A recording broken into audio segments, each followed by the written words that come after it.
যৌতুক নেব না, রাজি আছি না নাই? যৌতুক না নিলে বরকত বাড়ে না কমে? সারা দুনিয়া দরকার নেই। আজকের মাহফিলে যারা আমরা হাজির হয়েছি, যারা বিয়ে করা বাকি আছেন, ইনশাআল্লাহ আমরা যৌতুক নেব না। বাপ যদি কয় তবুও নেব না। এবার বাপেরা মনে মনে কয় তুই না নিলে না নে, আমি নেবো। বেকায়দায় খায়। আবার অনেক লোক আছে বিয়ের অনুষ্ঠানে চান্দাবাজি টেবিল লইয়া বয়। চান্দাবাজি কেন করছি জানেন? এরপরে রাতের বেলা আবার খাতা কলম লইয়া বসবে। বসার পরে দেখবে জনাব দেলোয়ার হোসেন সাহেব বড় লোক, কিন্তু দিছে মাত্র 500 টাকা। এবার নামটা দেখছেন উনি দিছে 500। আর ছেলের বাপ তো যখন ওই যে মেয়ে দেখতে গেছে, সবাই নরমাল বসা, কিন্তু ছেলের বাপের এক পায়ের উপরে আরেক পা। লোকেরা জিগায় ছেলের বাপ কোনটা? ছেলের বাপ কয় বাপ সাবে বুঝেন না নি। এরপরে আমি কিন্তু কি বলে পাড়া প্রতিবেশী অনেক লোক জম নিয়ে চলি, আমারে 500 লোক খাওয়াইতে হবে। তো তুই তোর 500 লোক লইয়া যায় হাইকোর্টের সামনে ভিক্ষা করে খা। Rose TV 24. Enjoy by listening to the Holy Quran. যৌতুক হালাল না হারাম? শ্বশুর বাড়ির সম্পদ হালাল না হারাম? দেখছেন নি অবস্থা? শ্বশুর বাড়ির সম্পদ হালাল, যেটা আপনার বিবির অংশ আছে না সেখানে, এটা হালাল না হারাম? হ্যাঁ। কোনটা হারাম? যৌতুক। আমার যুবক ভাইয়েরা, এই ওয়াজ আমি বুড়াদের জন্য করব না, কারণ এটা তারা শুনবে না। আমি আমার যুবকগুলোকে কলিজা দিয়ে ভালোবাসি। আজকের মাহফিলে যে সমস্ত যুবকেরা আসছো, তোমরা একটু কথা দাও যৌতুক নিবা না। যারা বিয়ে করো নাই তারা একটু হাত তোলো। যারা বিয়ে করছে না, বিয়ে করুন না, হাত তুলে লাভ নাকি? আরেকবার করবেন নাকি? যারা বিয়ে করে নাই তারা হাত তোলেন। যৌতুক নেব না, রাজি আছি না নাই? যৌতুক না নিলে বরকত বাড়ে না কমে? সারা দুনিয়া দরকার নেই। আজকের মাহফিলে যারা আমরা হাজির হয়েছি, যারা বিয়ে করা বাকি আছেন, ইনশাআল্লাহ আমরা যৌতুক নেব না। বাপ যদি কয় তবুও নেব না। এবার বাপেরা মনে মনে কয় তুই না নিলে না নে, আমি নেবো। এরম ডাকাত বাপ নাই তো? চিন্তা করেন। এক নম্বরে যৌতুক খাইতে চায়। যৌতুক হালাল না হারাম? এটাও কিন্তু একটা প্রতিযোগিতা। অমকের বাড়িতে মেয়েটা, জমিনের কোনো অভাব নাই, মানুষের সাথে পরামর্শ করে তার মায়াটা বিয়ে করাইতাম নি। কয় কেন? কয় সম্পত্তি পাব। এমন সর্দার আমাদের বাংলাদেশে নাই। আমার ভাইয়েরা, মাল খরচ করার কথা পুরুষে, কিন্তু খরচ করায় নারীরে দিয়া। প্রত্যেকটা পয়সার জন্য তোমাকে জাহান্নামে জ্বলতেই হবে। এক নম্বরে যৌতুক নিয়ে নেয়, ব্যাখ্যা দেব না। ঘটককে আগেই শিখাইয়া দেয়, বলবা আমি যৌতুক টুকতুক পছন্দ করি না, 10 বার হজ করে আইছি। তবে আমার ছেলের একটা মর্যাদা আছে, ছেলেটারে কি দিব একটু জিগায়। এরকম নাই? এরকম নাই? কয় আমার ছেলেটা তো হুন্ডা চালায় ভালো। হুন্ডা তবে আগে তো নরমাল চালাইছে, এখন কি দেয়া লাগবে? তো এ ফালসার লইয়া একেবারে টাকের তলে চলে যায়। ফালসারও শেষ, ফাঁসাও শেষ। রফিকুল আফসারি ভালোই কয় মাঝে মধ্যে। যৌতুক হালাল না হারাম? আমরা বলবো ইসলাম যদি ক্ষমতায় আসে, আইন করা হবে যৌতুক নেওয়া যাবে না। শুধু আইন করলে হবে না, বাস্তবায়ন করা লাগবে কি লাগবে না?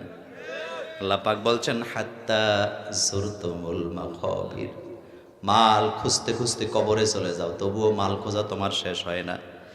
2 নাম্বার, কষ্ট পায়েন না। অনেকে আছে সাদাবাজি করে বড় লোক হয়ে যায়, এমন লোকও আমাদের বাংলাদেশে আছে না? সাদাবাজি হুজুররা করে, পিসাবেরা করে, বক্তারা করে। কারা করে? কারা করে? বন্ধ হয় না কেন? আবার মোছে তেল দেয়। আবার বন্ধুগণ 3 নাম্বার, বেকায়দায় খায়। আবার অনেক লোক আছে বিয়ের অনুষ্ঠানে চান্দাবাজির টেবিল লইয়া বয়। এটা আমাদের বাংলাদেশে নাই।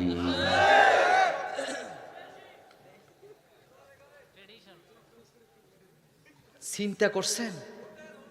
আচ্ছা, আলেম ওলামারা বলেন তো, বিয়ের অনুষ্ঠানের খাবার, এই যে খরচাপাতি, খাবারের আয়োজনটা শরীয়তে, কোরআনের আইনে, শরীয়তের আইনে এই আয়োজনটা কি মেয়ে পক্ষ করার কথা না ছেলে পক্ষ করার কথা? হুজুরা বলেন। হুজুরা বলছে ছেলে পক্ষ, আপনারা বলেন। কোন সন্দেহ আছে? পুরো আয়োজন শরীয়তের হুকুম হলো ছেলে পক্ষ করবে, আর এটারে উল্টায় দিছে পুরাটা মেয়ের পক্ষ। আর ছেলের বাপ তো যখন ওই যে মেয়ে দেখতে গেছে সবাই নরমাল বসা, কিন্তু ছেলের বাপের এক পায়ের উপরে আরেক পা। লোকেরা জিগায় ছেলের বাপ কোনটা? ছেলের বাপ কয় বাপ সাবে বুঝেন না নি, তো তুই বিষ খেয়ে মরি যা। চিন্তা করছেন কত বড় জুলুমবাজ। এরপরে আমি কিন্তু সর্দার, আমি কিন্তু কি বলে পাড়া প্রতিবেশী অনেক লোকজন নিয়ে চলি, আমারে 500 লোক খাওয়াইতে হবে, তো তুই তোর 500 লোক লইয়া যায় হাইকোর্টের সামনে ভিক্ষা করে খা।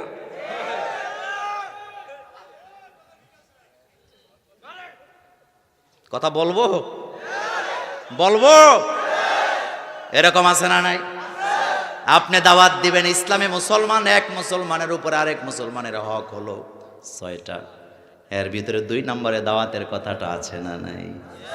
কিন্তু কেমনে দাওয়াত দেবে, এখানেও তো ভেজাল। মাইন্ড করেন না, আমার সভাপতির দিয়া বলি, যেহেতু উনি আমার কাছে আছে, আপনাদের এলাকার একটা লোক রিক্সা চালায় খায়, কিন্তু সবচেয়ে ভদ্র, সবচেয়ে ভালো, সবচেয়ে বেশি উন্নয়নে যিনি কাজ করেন তিনি হলেন আমাদের সভাপতি আপনাদের এলাকার জন্য। এখন রিক্সাওয়ালা গরিব মানুষটা মনে মনে নিয়ত করছে, আহারে আমার মেয়েটার বিয়া, আমার নেতা যদি আমার মেয়ের বিয়েতে আসে লোকেরা আমারে ভালোভাবে ভালো মনে করবে, আমি যাই আমার নেতারা একটু দাওয়াত দিয়ে আসি।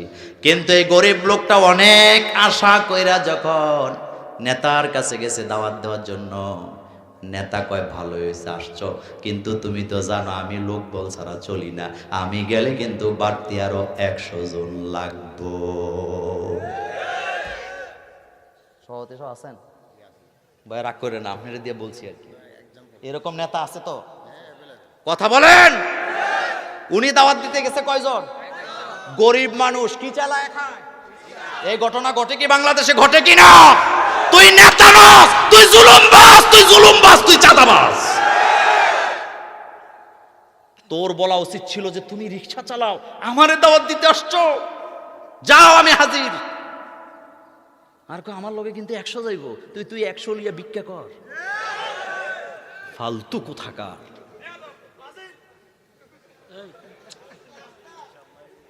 আমার বন্ধুগণ, ইসলামে এটা জায়েজ নাই।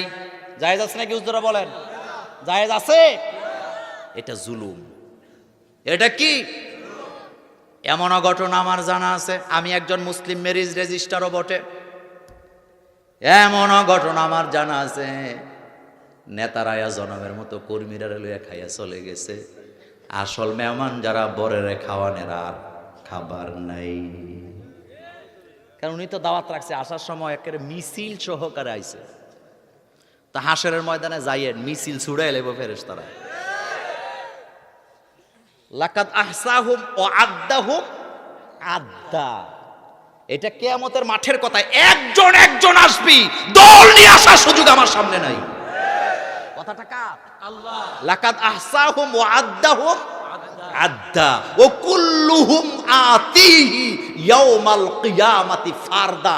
একা একা আসবি, দল নিয়ে আসতে পারবি না। আমার বন্ধুগণ, খাবারের আয়োজন করা হয়, যারা সবচেয়ে বেশি বড় লোক ক্লাস 1 তাদের জন্য এক রকমের কাট করে, মধ্যম যারা আছে তাদের জন্য একরকম, গরিবদের জন্য একরকম করে। এমন ডাকাই তো আছে না নাই? এরপরে খাবারে রুমে যেদিক দিয়ে ঢুকবে সামনে একটা টেবিল বসায় রাখে, টেবিলের উপরে খাতাও আছে, কলমও আছে। এই জন্য খাবারের দাওয়াত নয়, এই জন্য আরেক চান্দাবাজি।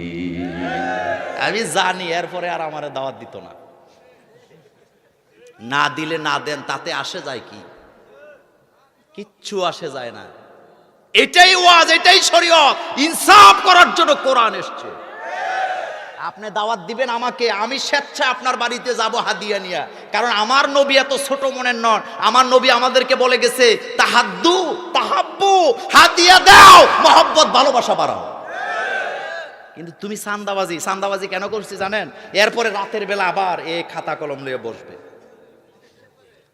বসার পরে দেখবে জনাব দেলোয়ার হোসেন সাহেব বড় লোক, কিন্তু দিছে মাত্র 500 টাকা। এবার নামটা দেখছেন, দেখছেন উনি দিছে 500, বলে কিনা? এখন আর কয় না। তো তোমারে খাওয়াইতে কইছে কেডায়? তুমি খাওয়ানোর দরকার কি? তুমি যদি আল্লাহর জন্য খাওয়াতা, প্রত্যেকটা খাবার ডবল ডবল সদকা হয়ে কিয়ামতের ময়দানে আমল নামায় চলে যেত। হাত্তা জোরতুমুর, প্রতিযোগিতা চলছে, যেভাবে হোক চাই, যেভাবেই হোক চাই। আমার বন্ধুগণ, এরপরে লোকেরা এই দাওয়াতে গেলে পরে লজ্জায় তৌফিক নাই, তারপরও বেশি বেশি টাকা দেয়, কারণ এটা তো হিসাব হবে। আবার অনেকে আছে কয় লেখারা তে দাওয়াত দিলে তাই দেবো, বেশি দেবো না, বলে কি না? কেউ মেয়ে বিয়ে দিবে, আপনি স্বেচ্ছায় বিয়ার 2 দিন 3 দিন আগে যাইয়া 1 পোটলা টাকা ওই গরিব লোকটার হাতে উঠাইয়া দিবেন। বলবেন ভাই জানি তুমি গরিব মানুষ, পারবা না, আমি তোমার ভাই দেলোয়ার হোসেন আসছিলাম, এই ধরো তোমার এই টাকাটা, আমি এই টাকাটা দিয়ে গেলাম, এটা দিয়ে তোমার মেয়ের বিয়ের খরচপাতি করো, হতে পারে এই দানের ওসিলায় কিয়ামতের ময়দানে আল্লাহ তোমাকে জান্নাত দিয়ে দিবে। আল হাকু মুত্তাকাসুর হাত্তা যুরতুমুল মাকাবির। তোমাদের কি হলো? তোমাদের কি হয়ে গেল? তোমরা প্রতিযোগিতা করছো, মালের জন্য পাগল হয়ে গেছো।